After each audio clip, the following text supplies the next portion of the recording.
Welcome back to Conversations with Zendesk, where we explore new technology and trends in customer experience. Each episode, we speak to industry innovators and experts to hear their thoughts, unpack industry trends, and discuss the most important ideas around CX. I'm your host, Nicole Saunders. Today's conversation is with Rapha Fontes, Senior Vice President of Customer Operations at Squarespace. Rapha leads the company's Customer Operations Department, overseeing global teams that support millions of Squarespace users. Initially based in Dublin, Ireland, he was responsible for setting up Squarespace's European headquarters and helped accelerate their international expansion. Before joining Squarespace, Rapha spent 8 years at Google developing and managing different operations teams in Brazil, Argentina, Poland, and Ireland. A Brazil native, he has 25 plus years of experience in the tech world, working in a number of marketing and strategy positions in multinational companies such as FCBI, Bell South, and Real Media 24/7. Rapha is a mechanical engineer by trade with an MBA in marketing.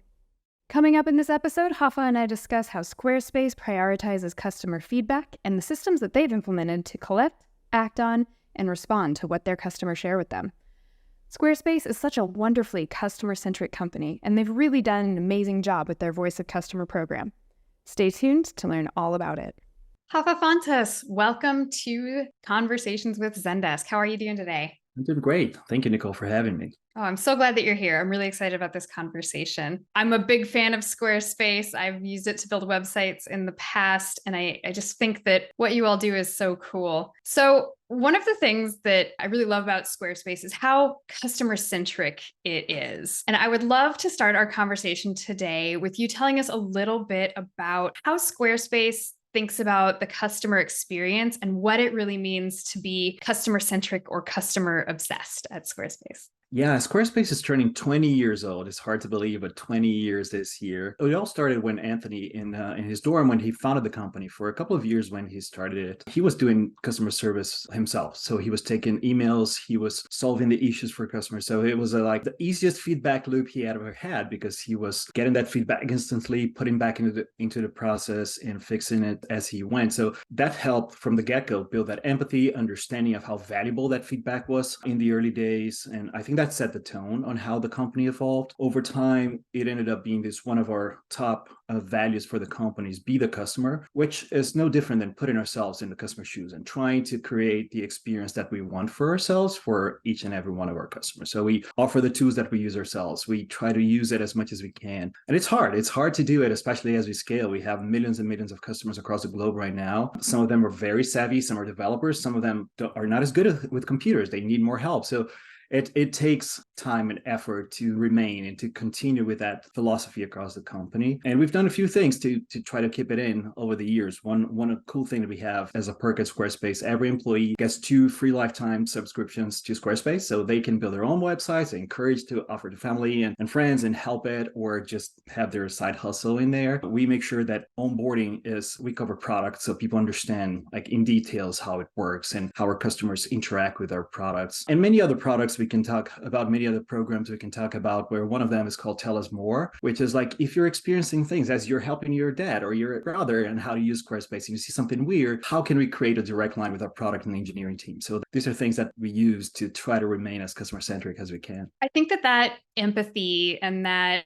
understanding of the customer experience is so important. It's really cool that everybody gets that sort of free lifetime account. Like you have to play around with the tools and understand what your customers are going through so that you can really effectively help them and design the tools and things that they need. One of the things that really struck me when we were talking ahead of the recording today is that you talked about how design is so central to Squarespace's culture. I think one of the phrases you used is design is not a luxury. And I would love to unpack that because I think it makes sense that, your website company, it's all about design and making design easy for people. That makes a ton of sense. But how is it really a big part of the culture and why is it so important? Yeah, so again, going back 20 years ago when Anthony created the company, and he tells the story that he basically was trying to solve a problem for himself. So he was always very design focused and oriented. Many of the websites at that time, a lot of it given the browser limitations, didn't look as good. So he was trying to figure out a way to do it for himself. So he created the tool with that in mind from the get-go. And in the early days, it made sense for photographers, for artists, or for anyone that wanted a portfolio that it resonated more with them to build on Squarespace. And that was the core audience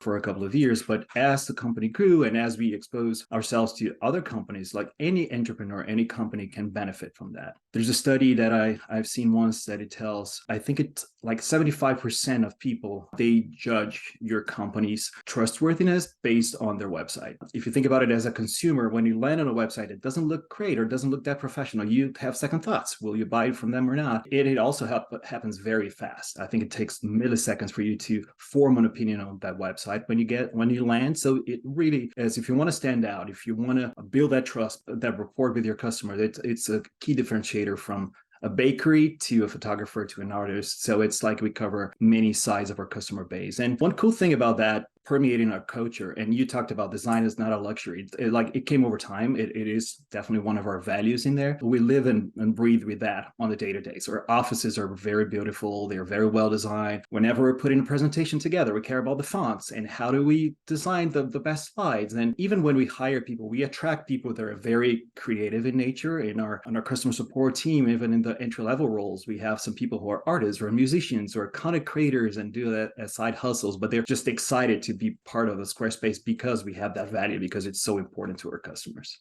I absolutely love that. I'm a big fan of design myself. And it makes a ton of sense. You're going to land on a website, doesn't look professional, and then they're asking you to enter your credit card information. You're like, I don't know. I don't know what this is. And so really putting that design at the center is one of the ways that you put customers at the center, because you're helping each and every one of them be taken more seriously, be trusted. You're helping their business to be better by focusing on that yourself. Obviously, like, design is a big part of what makes a business website effective. And I love that you're democratizing it so that even the smallest business now has the ability to have a very professional website. But it's not just about the look and feel, right? If I'm clicking around and there's things that aren't working, or it's loading really slowly or something like that, that's also going to give me some concerns. Or really what that makes me think of is that you must have a really robust process for understanding when things are broken and getting that feedback from your customers. Tell me about how you collect all of this information about whether it's bugs or sort of general feedback from your users, because it sounds like that's a really, really important part of your business. Absolutely. And I mentioned how it all started with, like, the easiest feedback loop was Anthony taking emails directly from customers and he could fix it himself. So there's no way to beat that. Not a scalable process though, right? That's not scalable at all.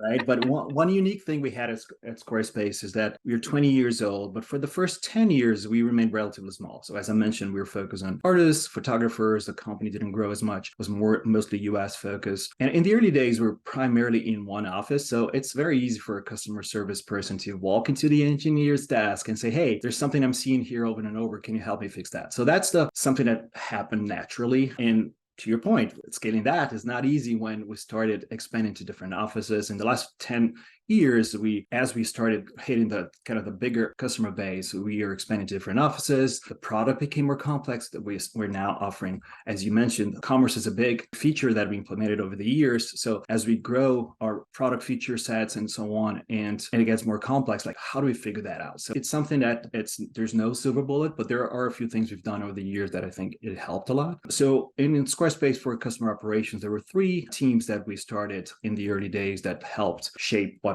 the process that we have today. One of them is called product support. And that team is a bridge between the support team and engineers and product. So they are the ones who are collecting the bugs, the feature requests. They are understanding what the support teams are experiencing and translating that to the product team. So that's a big part of that. It's a good career path for our team. So it's usually, the product in and out by talking to customers. So that's the next step for them. So they can deal with more complex issues and interact with their engineers. And then they are also very uniquely positioned when they were launching something new. They are also they will understand that feature first and then talk to our knowledge base team. They'll talk to our training team and get back so we get prepared when that feature is launched. So that is a team that we evolved over the years, but it's crucial for what we do. The second one is having quality assurance, so QA under customer operations. It's not something that every company does. And over time, it moved under engineering. But that was an awesome way for us to catch the bugs before we launched any product. So they were testing the products themselves. Again, many of them were working in customer support before. They understood it better than anyone else. So that was a great feedback loop we built with that. And the third team, which was unique and it evolved over the years too, is called Case Insights. So there are many things that are not necessarily bugs or feature requests, but are things that people are struggling with. There are some pain points that they are not necessarily articulated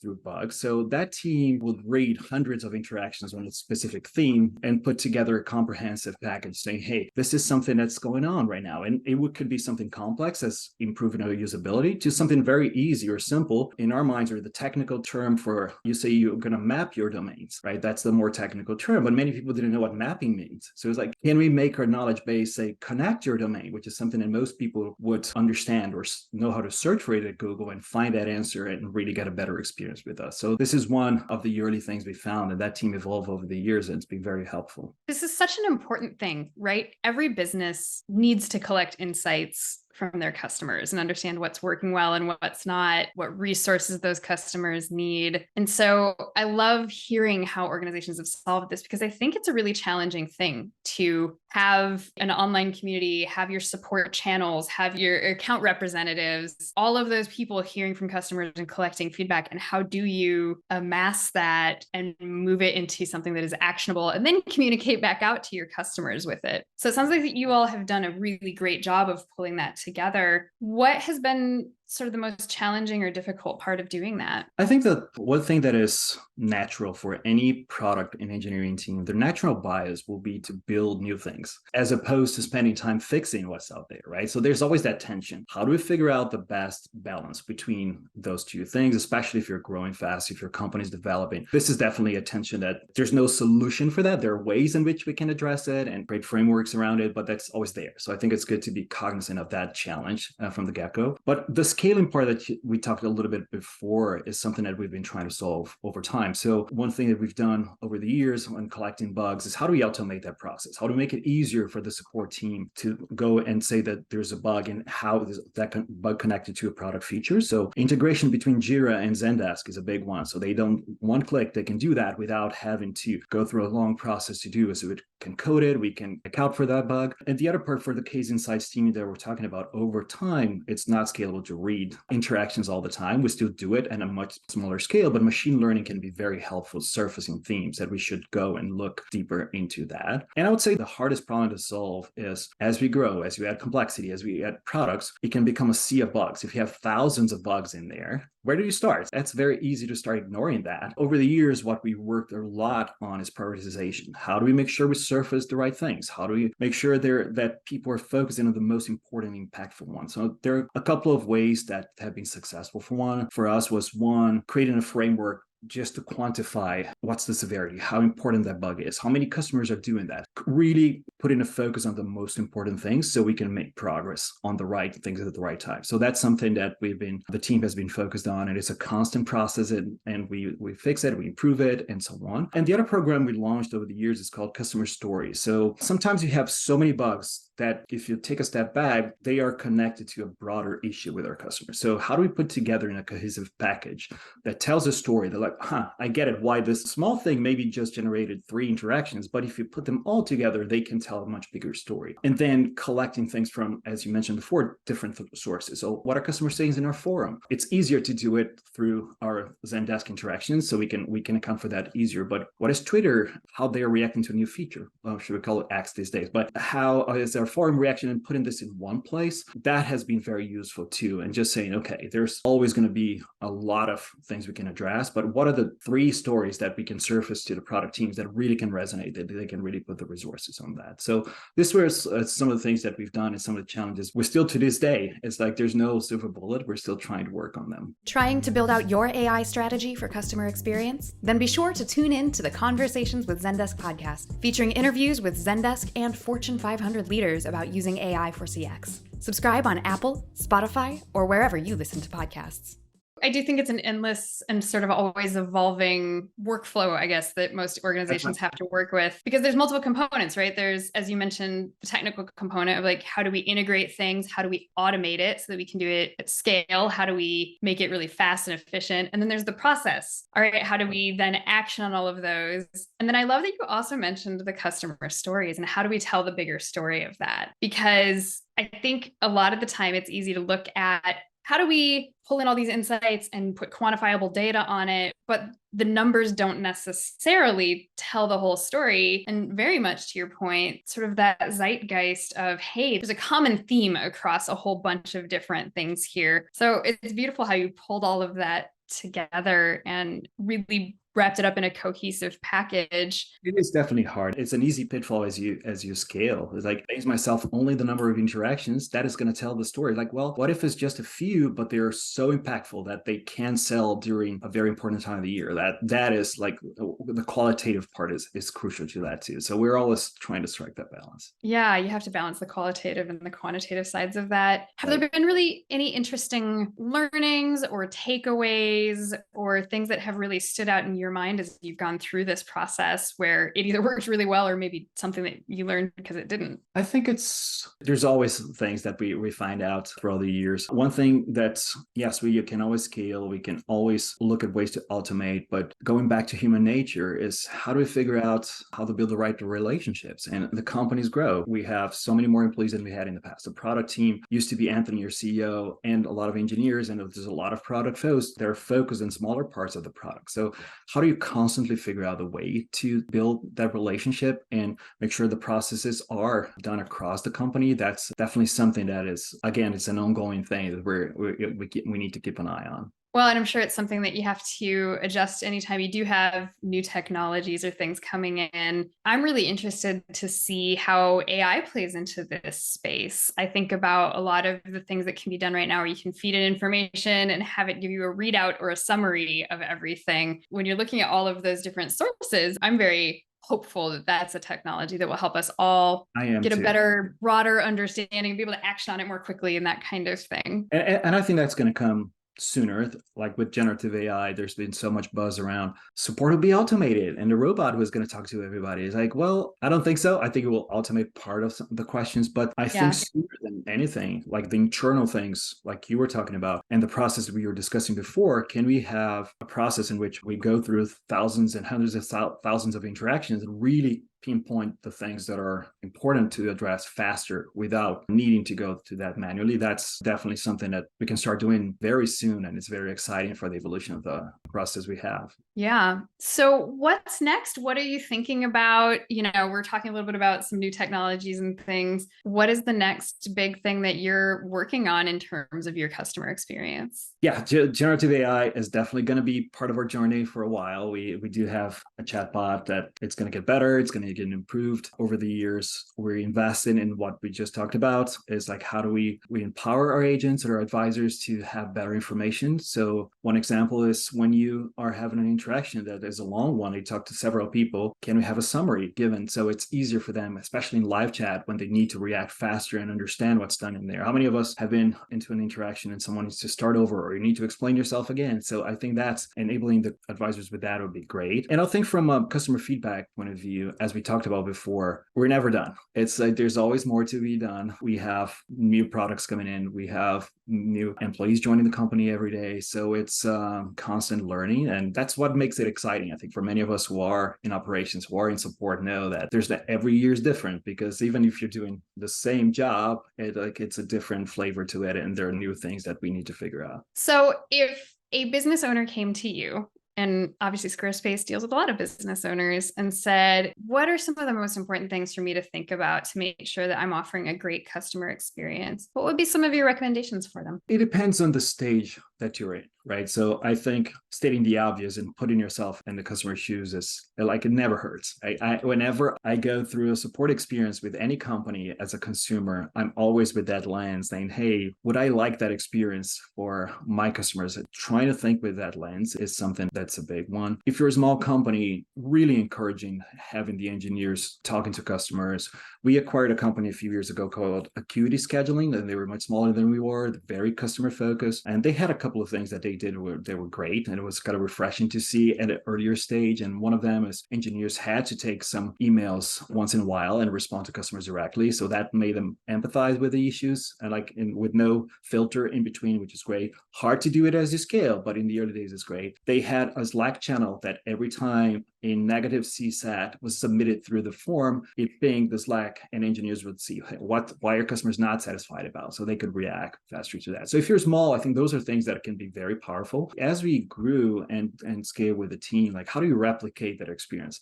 Sitting down and supporting a customer is a hard job. It's very hard to expect that any employee will do it from the get-go, but there are ways that you can replicate it in an easier way. So shadowing sessions is something we've done. So we make it available to anyone in the company. They want to sit down with one of our advisors and associates. They can see the tools they use, some of the live customer questions they get through live chat, which is a powerful thing to do. And the other thing is, to this day, I think modeling the behavior from the top or anywhere in the organization, it's a big deal. Like Anthony and I get probably every day we get a ping from a customer that's not happy with their experience on LinkedIn. I think many of us have been there and seen that happen. And we have a process in place. When that happens, we work with the team and resolve it. But it's on one hand, it's great that it helps me understand what are some of the things that we can improve on. So that gives me that flexibility and the opportunity to see that. But also it sends a signal to everyone in the company that we care about each and every customer. And it's hard to do when we have millions of them. But I think just walking the talk, and that's one of the things I was talking how Anthony started the company doing it himself. He talks about it to this day. When every time he talks to the team in all hands and he brings that up, it really creates a connection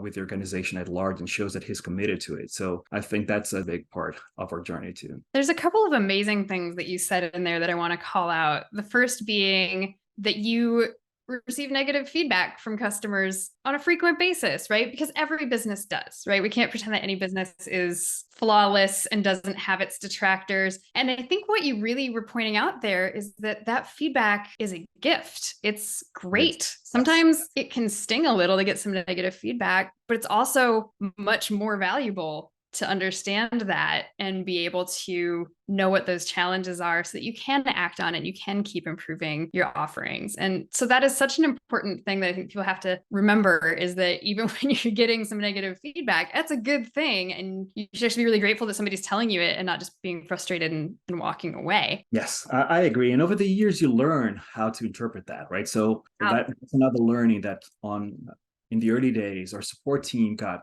measured by their personal CSAT, like what are customers talking about them. And many of them didn't find it fair because many times it would be a product issue, it would be an outage, or it would be something out of their control. So we evolved over the years and we kind of adjusted the KPIs, but we still see it. They still have visibility though, so they can talk to their team leads whenever there's something. And we also adjusted our survey to ask, if you are not satisfied, is it a product issue? Is that how the customer support person talked to you? Or is there something else we can do? So kind of filtering that out and surfacing that feedback. It's definitely something that, again, it takes time and trial and error, and we can look into it, but yes, embracing it and seeing. And many times it is, well, I think we've done all we could. That person, it's probably not for them. Not everybody can build a website and be happy about it. That's why we have many wonderful developers that build sites for others too. So sometimes they are not satisfied because it's probably they don't have the time, they don't have the energy to do that. So separating what is a product issue, what is a support issue, or it's just life. Not everybody will be a customer for us, and that's fine. They will move on and they find another way. That's something that we always try to think about. I think that is such a well-grounded perspective. You're not necessarily for everybody, although I think Squarespace is a great tool for a whole lot of people. But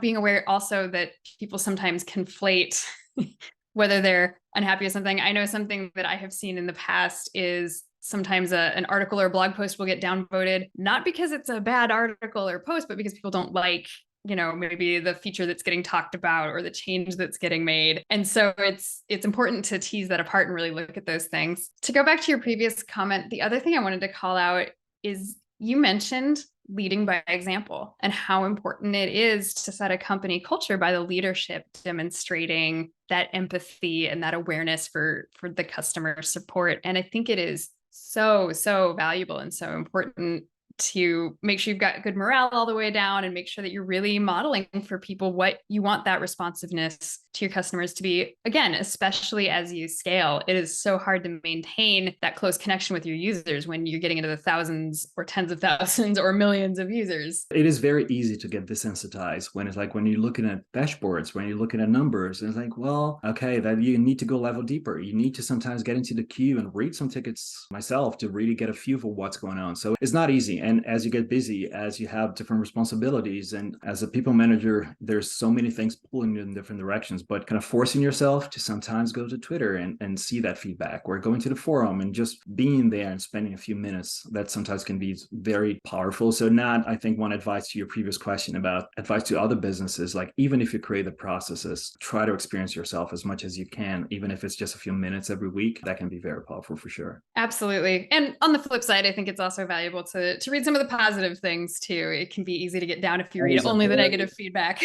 That is a very good point. And that's the trait, I think, as well, for operations. We're talking about constantly improving and moving on to the next thing. Is like, yes, it's easy to not celebrate or go back and read the amazing things the team do. And our team got so good over the years in all hands and highlighting all the positive things they're seeing and recognizing the team members who went above and beyond. And that's a really great part of the culture too. And it's like, if you've done that well over the years, like people really feel proud of it, making a connection and making an impact. It's a very 30 emails or live chat. That's kind of boring. But if you frame it in a different way, saying you helped 30 entrepreneurs or customers to be a little bit more successful today, that can be a very empowering and powerful thing to do, and for the team at any level of the organization to feel happy about their jobs. Absolutely. I think that framing is so important. Well, it sounds like Squarespace is doing awesome things with the company culture, with the way that you're listening to customers, and the way that your leadership is really being a great example and setting that forward for your employees. Are there any other key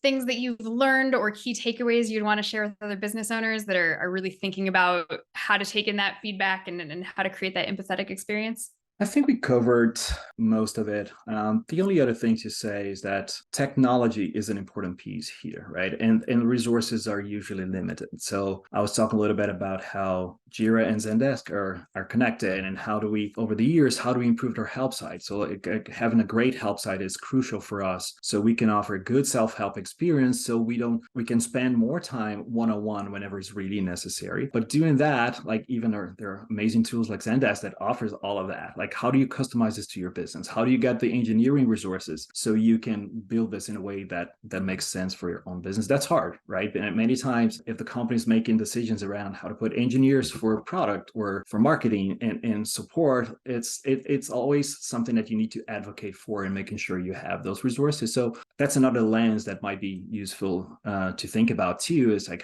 what are the engineering resources? How can we get help from product? How can we actually build the support experience as if it's one of our products that really adds value to the customers at the end of the day? It's something that we've been getting better over the years, but that's something I would recommend people to think about too. That is a great call out. Having that excellent self-service support really frees your team up to focus on some of those more product feedback or customer empathy issues. That's right. This has been a great conversation. I wish we could talk for another hour, but I think we'll have to leave it there for today. Thank you so much for joining me. Thank you, Nicole. It was a pleasure. Have a great day. You too. Squarespace has done such a great job of focusing on their customers and really empowering their users to be successful. Rapha shared so many interesting ideas: how important great website design is to building trust, how being responsive to customer feedback can really drive the business, and the people-centric values of that company. I hope that you learned something from that conversation. I know I did. Join me for our next episode, when I'll be speaking with Jeremy Kingsley from The Economist. We'll discuss AI regulation and the things that he's seeing across the AI space as it intersects with business. If you enjoyed today's episode, please share with a friend or colleague, or you could write us a review on Apple Podcasts. Thanks so much for listening and for being a part of our community. You can always join the conversation at zendesk.com/community, or connect with other Zendesk users through our user group meetups. Find one for you at usergroups.zendesk.com. Get information on Zendesk products and services anytime at zendesk.com. Until next time, I'm Nicole Saunders for Zendesk, the intelligent heart of customer experience.